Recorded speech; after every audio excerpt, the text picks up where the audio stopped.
friends, and welcome to Storytime. I'm Flyleaf the Book Fairy, and today I'm reading to you from my beautiful storybook forest. Today's story is another Cinderella story. Maybe more recognizable, but also a little different. This one is called Cinderella Liberator. What's a liberator? Well, for those of you who didn't know the answer, a liberator is someone who sets other people free. I wonder how she does that. We'll read and find out. Now, a note, most of the pictures in the book are silhouettes like this, and there's a lot more words than there are pictures. So I'm going to read the book like this, and I'll turn it around to show you the pictures. Are you ready to get started? Cinderella Liberator by Rebecca Solnit with illustrations by Arthur Rackham. Chapter 1, The Cinders. Once upon a time, there was a girl named Cinderella. She was called Cinderella because she slept by the fireplace in the kitchen of a great house, and sometimes the cinders burned holes in her clothes. A cinder is another name for a red-hot bit of wood from the fire, and her clothes were old and worn and tattered. She slept there because she was in the kitchen cooking and washing all day, and because she did not have a bedroom. She did kitchen work all day because her stepmother made her do it. Her stepmother made her do it all because even though there was plenty for everyone and plenty of people to do the work, her stepmother believed there was not enough for everyone, and she wanted lots for her own two daughters, Perlita and Paloma. Nobody asked what Cinderella or Perlita or Paloma wanted. Sometimes Cinderella was sad and wanted to go play with other children. Sometimes she was happy to go to the market to buy eggs from the chicken lady and apples from the apple farmer and milk from the dairy farmer. Sometimes she liked making cakes with the apples and the milk and the eggs and the flour from the wheat farmer. Sometimes she wanted to run away, but she was not sure where to go. Sometimes she was tired. Cinderella became a good cook. She got to know everyone in the marketplace. She grew strong and capable. Perlita and Paloma sat upstairs trying on clothes and arranging their hair and not going out because the people in the town were not fancy enough for them, according to their mother. Chapter 2, Dresses and Horses. And then one day came the news that the king's son, Prince Nevermind, was holding a great ball, which is what they called dance parties in those days. The stepmother made sure that Perlita and Paloma were invited, and they spent days trying on clothes and ordering dressmakers to make them new dresses out of satin and velvet and glitter and planning on how to put up their hair and stick it full of jewels and ornaments and artificial flowers. Cinderella came upstairs to bring them some ginger cookies and saw all the piles of jewels and all the mirrors and all the fabric, all the fuss. Perlita was doing her best to pile her hair as high as hair could go. She said that surely having the tallest hair in the world would make you the most beautiful woman, and being the most beautiful would make you the happiest. What do you think? Paloma was sewing extra bows onto her dress because she thought that surely having the fanciest dress in the world would make you the most beautiful woman in the world, and being the most beautiful would make you the happiest. They weren't very happy because they were worried that someone might have higher hair or more bows than they did, which probably someone did. Usually someone does. But there isn't actually a most beautiful person in the world because there are so many kinds of beauty. Some people love roundness and softness, and other people love sharp edges and strong muscles. Some people like thick hair like a lion's mane, and other people like thin hair that pours down like an inky waterfall. And some people love someone so much they forgot what they look like. Some people think that the night sky full of stars at midnight is the most beautiful thing imaginable. Some people think it's a forest in snow, and some people, well, there are a lot of people with a lot of ideas about beauty and love. When you love someone a lot, they just look like love. Cinderella wished she could go to the ball, but she had nothing to wear aside from her everyday dress with the ashes and the patches and the holes, and she had not been invited. There is nothing worse than not being invited to the party. She went upstairs on the great day and helped Perlita and Paloma pile up their hair with ornaments and put on their fancy dresses, which were so long and tight they couldn't have run after a dog or climbed a fence. They were not sure they were beautiful, but they were sure that being beautiful would make them happy. Off to the ball they went in the family coach pulled by the family horses, and down went Cinderella to the kitchen, which was very quiet. There were no helicopters in their kitchen.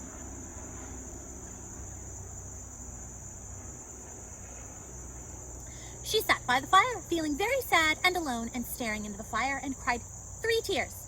It was so quiet you could hear each tear fall onto the ashes with a tiny splash. "I wish someone would help me," she said out loud in the quiet. Suddenly, there was a knock at the kitchen door. She opened the big creaky door, and a little blue woman was standing on the doorstep.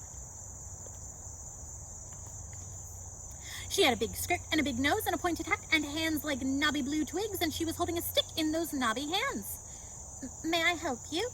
asked Cinderella, and the little blue woman said, "I came to help you. I am your fairy godmother. You wish to go to the ball at the castle, is that so?"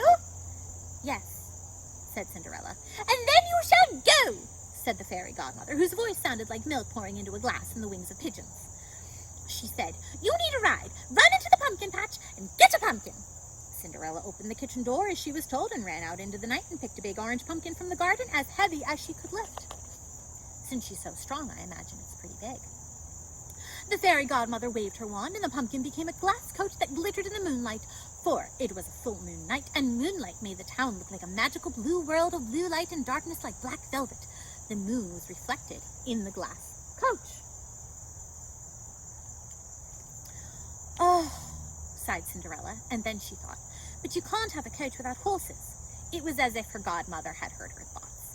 "Get me 6 mice from the trap," she said, and Cinderella wondered what she had in mind. The trap was just a box that mice walked into when they smelled cheese inside, but they couldn't get out until Cinderella let them out. Cinderella would walk down to the river with the box of mice and let them go free where they couldn't nibble at the cakes and loaves she baked. This time she opened it at the kitchen door. The fairy godmother waved her blue arm, and the tiny legs and round bodies and long hairless tails of the mice began to change. Their legs and their necks grew long, and the dainty little mouse feet with their tiny toes became horses' hard hooves.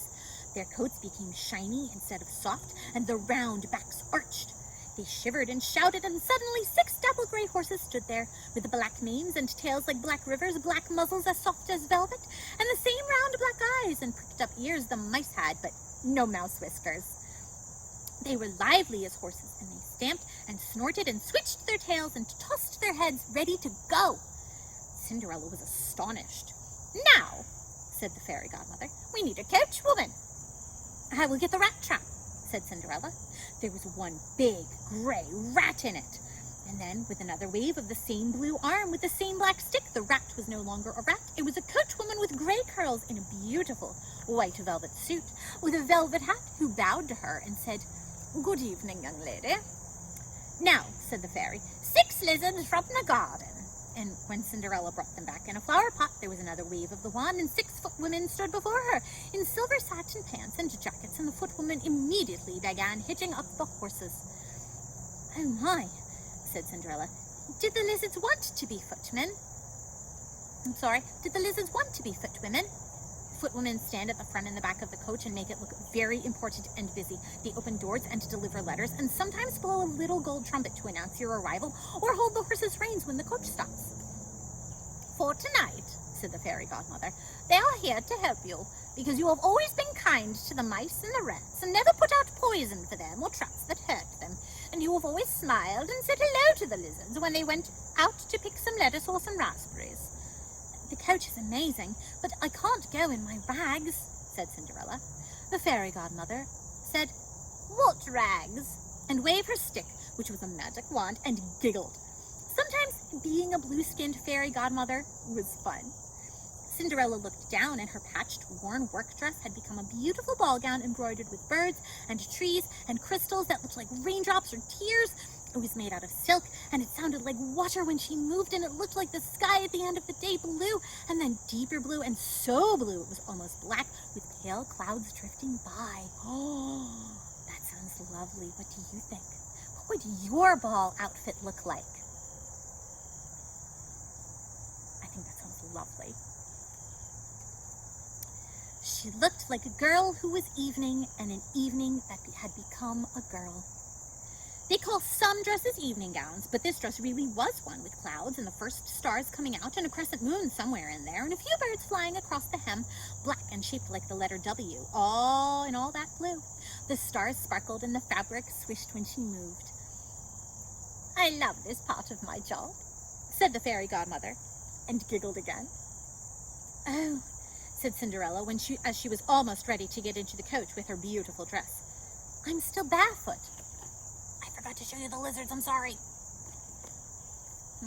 One more wave of the wand, another giggle, and her dirty bare feet were clean, and she was wearing slippers that, like the coach, were made of a deep blue glass. They were not very comfortable and made a lot of noise when she walked on hard floors or stones, but looked very special indeed.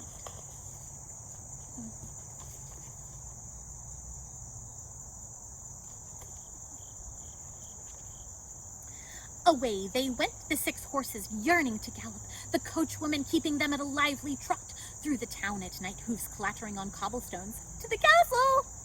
No one questioned who the late guest was when she pulled up in such a fabulous coach, led by such a fine team of horses, and she went into the ball and she danced, for she had learned to dance in the market square at the harvest festival, and by watching her stepsister's dancing lessons, and sometimes dancing about the kitchen by herself when she was at work, or dancing with the boy who delivered the mail, or the girl who delivered the newspaper when they knocked on the kitchen door. She danced with so many people to the music of 3 drums, 4 tubas, 5 trumpets, 6 violins, 7 harps, 8 guitars, and 9 flutes. Round and round the ballroom, all the people in dresses twirling around, so that if you saw them from above, they looked like whirling flowers in full bloom. The people in satin jackets and velvet breeches and brocade hats looked like flowers that had not yet bloomed, but were still folded up like buds. And then she danced with the prince, round and round and round some more. Prince Nevermind had very nice satin trousers and a very nice smile, and they talked a little until he asked her who she was. She was afraid he might laugh at her or send her away in front of everybody, and she ran away before that could happen. That is, she sent herself away. And as she ran, her shoes came off, and she grabbed one but left the other behind her on the ballroom floor. She did not want to tell him she was Cinderella from the kitchen in the town below the castle.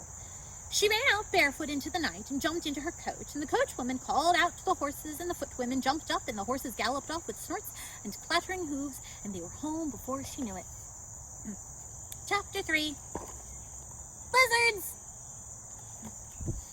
The blue fairy godmother opened the door and asked her if she'd had a good time, and she said yes and no, and it was very interesting to see all the fancy clothes and the fancy plates with fancy cakes and the fancy mirrors and the fancy lights. And then she said, it was even more interesting to see lizards become footwomen and mice become horses. The fairy godmother replied that true magic is to help each thing become its best and most free self, and then she asked the horses if they wanted to be horses. 5 of the horses said, in horse language, which fairy godmothers speak, and most of us do not, that they loved running through the night and being afraid of nothing and bigger than almost everyone. The 6th horse said she had lots of fun, but she had mice children at home and wanted to get back to them.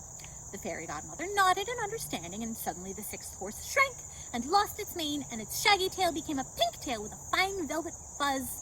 And there she was, a tiny gray mouse with pink feet, running back to her tinier pink children in the nest in the wall to tell them all about the enchantment that made her a horse for the night. And then the lizard said, in the quiet language of lizards, that nothing was better than being a lizard, being able to run up walls and to lie in the sun on warm days and to snap up flies in the garden and never worry about anything except owls and crows. And though they loved wearing silver satin and going to parties, and they had been happy to help Cinderella, and they would tell all their lizard friends about it, they would rather be lizards again. And suddenly they were, running off toward the garden on their little lizard legs, trailing long lizard tails, the moon making the scales on their lean lizard bodies shine like silver. The coachwoman said she would be happy to stay a coachwoman, for her rat children had grown up and gone out into the world, and though she'd had many adventures as a rat, there were more adventures she could have as a coachwoman. And so she stayed in her velvet suit, and she led the horses off to the stable and gave them each a nice bucket of oats. And Cinderella, she looked down at herself and said, I have to make breakfast in a few hours, and I can't in this beautiful dress. I will spill on it. It will catch fire, and it will be in the way. Suddenly, she was all alone in her old patched dress, in which she could do anything. Play with the dogs, climb the walnut trees, make the messiest cakes, garden where the lizards were basking in the sun. She might have thought she had imagined it all, but there was one blue glass slipper in her pocket, which she put in the kitchen drawer. Chapter 4. Friends. Prince Nevermind was a very polite person, and he was sad he had frightened his guest, and she had lost her shoe. He had asked and asked at the party, but no one knew her name or where she lived, so the next day he got on his own fine black mare and rode about knocking on doors, asking if the person who wore that shoe was there.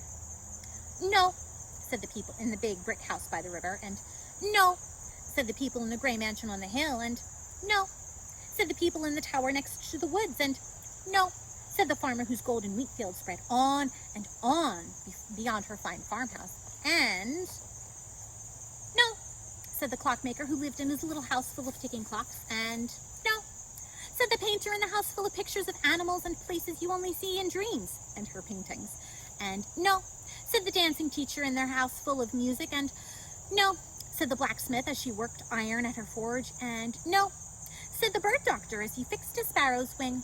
And then the prince came to Cinderella's house. Her stepmother answered the door, and, greedy to see her daughters become friends with the prince, said that maybe the lost shoe was theirs. So the prince came into the parlor and sat on the golden sofa, and one sister and then the other sister tried on the shoe, but their feet were too small, because when you sit at home all day and never run down to the river or carry home a full basket from the market, your feet don't grow strong and sturdy as they should. Cinderella was bringing up the tea and the cake she had just baked when she saw the prince. Suddenly, she was tired of so many things. Of being in the kitchen, of not being at the table, of feeling like she was less important than her stepsisters, of not being invited to parties. "It is my shoe," she said. Everyone looked at her in surprise. The prince handed it to her, and she pulled the other shoe out of her pocket, because all good dresses have big pockets, and put on the glass slippers, which had not disappeared when her dress had turned back into her everyday dress. Sometimes fairy godmothers forget a detail or two. The two sisters ran out of the room in a tantrum, or two tantrums, one for each of them, because they believed they needed to be more important than their stepsister. Their mother had told them there was not enough for everybody, and they needed to take things from other people to have enough for themselves, which, by the way, was not true. There is always enough for everyone, if you share it properly, or if it has been shared properly before you got there. There is enough food, enough love, enough homes, enough time, enough crayons, enough people to be friends with each other. After the stepmother had gone away, the fairy godmother appeared in a cloud of dark blue dust. There was nobody in the room but the prince and Cinderella, and this blue woman with magic powers, but the prince hardly noticed the newcomer. So, said the prince, you were the girl who ran away. Why? Cinderella felt very embarrassed, but she said, I was afraid. I am a servant and not supposed to go to balls and not supposed to have nicer clothes than my stepsisters. But her fairy godmother said, you are the daughter of a great judge who had to go far away to help others and thought his new wife and her daughters would be kind. You are the daughter of a great sea captain who lost his ship at sea and will come home one day on another ship. And besides, said the fairy godmother, nobody is good or valuable because of who their parents are, or bad because their parents are bad. They are as good and valuable as they are in their own words and deeds, and you are kind to mice and make splendid cakes and have a heart full of hopes and dreams. What are your dreams? Asked Prince Nevermind. Cinderella said, I would like to own my own cake shop, and I would like to be free to go see the people on all the farms who raise the food I cook, and I would like to ride the dapple grey horses, and I would like to see my mother come sailing into the bay on a fine ship. All those things seemed so far away. She felt sad for a moment, so she changed the subject.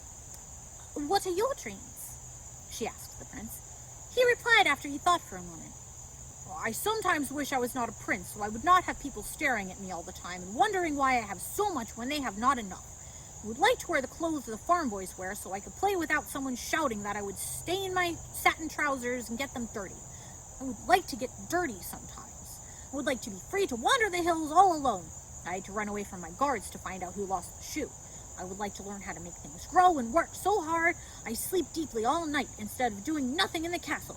I would like to have friends. Nobody is friends with a prince. I would like to have friends, said Cinderella. I'm friendly with all the people in the marketplace, and they tell me of their farms and lives and families, but I am not free to go visit because I must work every day here in the kitchen downstairs. That's why they call me Cinderella, because of the cinders in the fire and the fireplace in the kitchen here. Well, said the fairy godmother, not all magic needs me. Perhaps you two are friends? I could use a friend, said the prince shyly but bravely. Would you like to be friends? And then he felt terrible because maybe she would say no. She did not say no. She said, yes, if you would too. And then the two of them stopped being people who had no friends. Chapter 5. Truths and Cakes. The fairy godmother told Cinderella that she didn't actually have to go... I beg your pardon. The fairy godmother told Cinderella that she didn't actually have to stay there and work all day every day.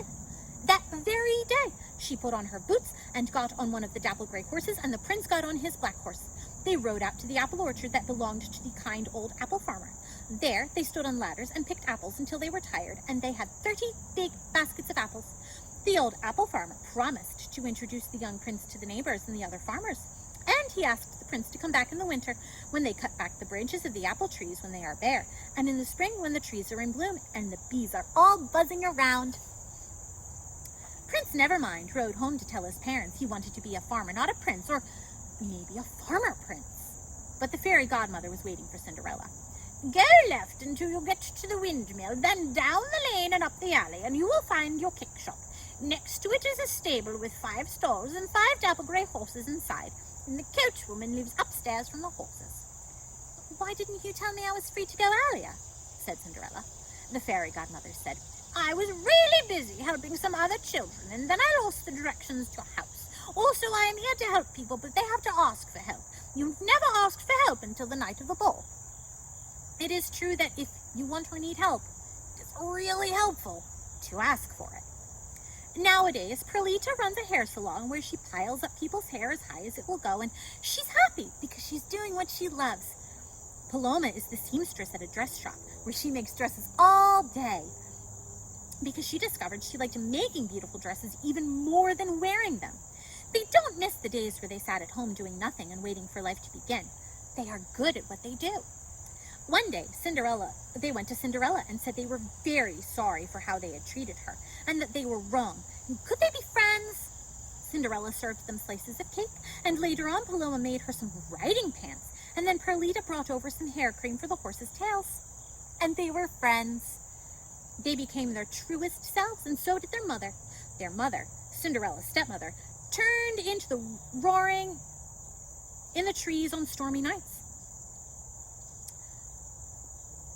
Sometimes you can hear her outside, a strong wind rattling the windows and shaking the leaves off the trees, saying, more and more and more, or mine, mine, mine. And then the hungry wind dies down, and she is gone until next time. Sometimes that roaring is inside your own heart and head, and then it dies down there too. The wind in all our heads that says we need more. We need to grab what someone else has and steal it away like a hungry wind. Everyone can be a fairy godmother if they help someone who needs help, and anyone can be a wicked stepmother. Most of us have some of that hunger in our hearts. We can still try to be someone who says, I have plenty, or even, here, have this, and how are you?